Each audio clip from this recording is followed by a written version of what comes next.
Hi అండి. ఈరోజు మనం మసాలా వంకాయ వండుకుందాం. దానికి కావాల్సిన పదార్థాలు కానీ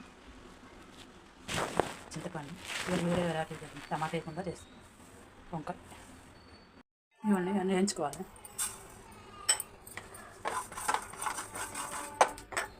ఇవి కూడా వేయించుకోవాలి. ఉల్లిగడ్డ కూడా వేయించుకోవాలి.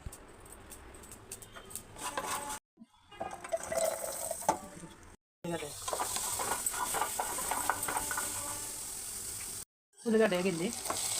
ఇది కూడా మిక్సీ పట్టాలి. ఇవన్నీ మిక్సీ పట్టిన పౌడర్ అట్లా అయింది. ఉల్లిగడ్డ వేసుకొని రుబ్బాలి. ఇవన్నీ వంకాయలు వేసుకున్నాం, వేయించుకోవాలి. వేయించుకున్నాక మసాలా వేసుకోవాలి. వంకాయ వేసుకుంది పేస్ట్ మసాలా వేసుకుంది. కారం, గరం మసాలా, పసుపు, ఉప్పు వేసి కలుపుకుంది. 2 నిమిషాలు మూత పెట్టుకుంటాం. వేగింది బాగా పచ్చివాసనలు పోయినంత వరకు కొంచెం ఆయిల్ వేసుకుంటాం. ఫ్రై ఇప్పుడు వాటర్ వేసి చింతపండు వేసుకుంటున్నాం. టమాటా వేయలేదు, చింతపండు. ఇది వేగింది, అదే మసాలా మంచిగా ఉడికింది. ఇప్పుడు వంకాయ వేసుకుంటాం.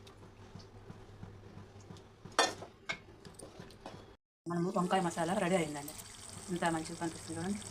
నూనె మొత్తం బయటకు వచ్చింది. ఇట్లా అన్నంతో బగారా రైస్తో బాగుంటుంది. కూర అయితే మంచిగా కనిపిస్తుంది కదా. గుత్తి వంకాయ కర్రీ రెడీ.